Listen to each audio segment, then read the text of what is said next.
5 ways to deal with difficult people. I'm a licensed therapist and I will be sharing 5 strategies to help you navigate difficult people. Whether it's a difficult family member, coworker, or friend, these strategies can help you protect your peace and your sanity when interacting with such people. Let's dive in. Number 1, don't overexplain yourself. Difficult people love it when you talk too much because the more you say, the more they can use it against you. They aren't listening for understanding. They're listening for ammunition. They'll twist your words to make you look bad. They'll ignore your main point and latch onto the one tiny thing that you said. They'll push you to justify yourself, not because they care, but because they love watching you get flustered. And here's where a lot of people get stuck. It's natural to want to explain yourself, to clear up misunderstandings, or to prove you're coming from a good place. But with difficult people, that rarely works. This is because they don't care about resolution. They care about keeping you engaged. The more you explain, the more control you give them. So instead of defending yourself endlessly, say, "I've already explained my position. That's not what happened. I'm not discussing this further." If they keep pushing, repeat yourself once, then disengage. At first, this might feel unnatural, especially if you're the kind of person who likes to clarify misunderstandings. But with difficult people, there is no resolution, only control. And the way you win is by not playing the game. Number 2, stay true to your values. Some people will do anything to get a reaction. They know exactly how to push your buttons. They know what upsets you, what makes you emotional, what triggers an argument. And that's exactly what they want, because the moment you react, they win.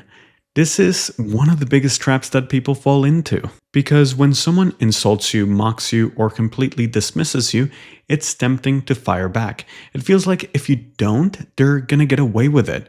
But the moment you lose your cool, they've shifted the focus away from their own behavior and onto your reaction.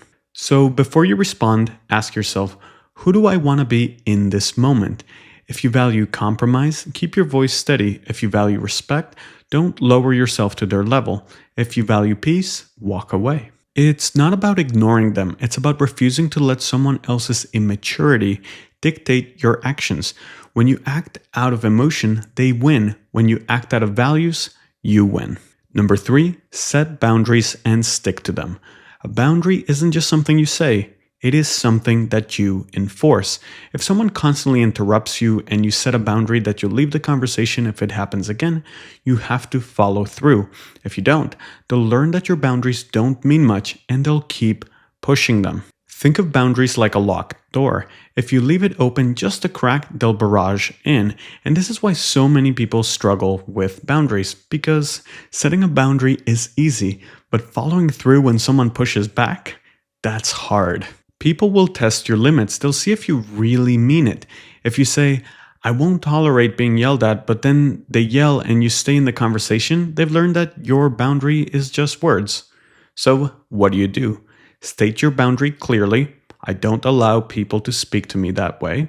Give one reminder. If it happens again, I'm done with this conversation.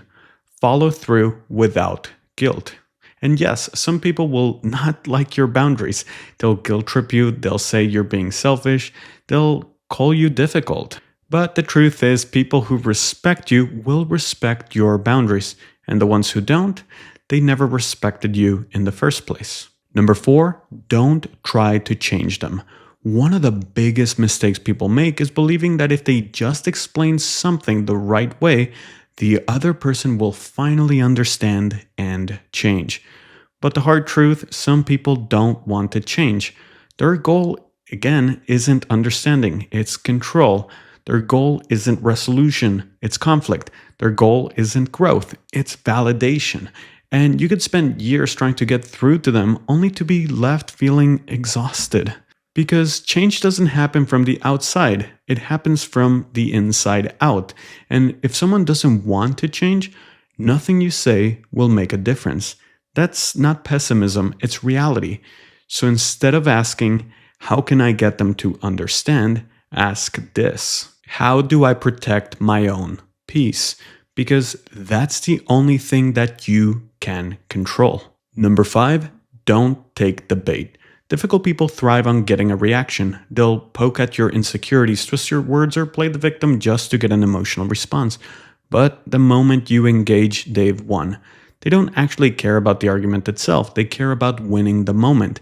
They want you to feel emotional, they want you flustered, they want you to prove yourself, defend yourself, or react emotionally so they can feel in control. This is how difficult people keep control over conversations, relationships, and even entire family dynamics. They create drama just to keep you stuck in their cycle. The best strategy: stay calm, stay neutral, and don't give them what they want. When they throw a passive aggressive comment, ignore it. When they try to guilt trip you, don't take the guilt. When they try to start an argument, refuse to engage. Instead, try saying something like this: "Huh, that's interesting." "Okay." Or a simple shrug. It might seem small, but neutral responses and indifference completely stop their momentum. They expect you to argue, to get defensive, to try to prove yourself, and when you don't, they lose interest. It takes practice to stay neutral, especially if you've spent years dealing with someone who knows exactly how to push your buttons. But the moment you learn to stop reacting, that's the moment you take away their power. Difficult people exist everywhere, but they don't have to take up space in your mind. You can't control them, but you can control how you respond. And the moment you stop giving them power over you, that's when you truly win. If this was helpful, don't forget to like, share, and subscribe to my channel. Thank you for watching, and I'll see you in the next one.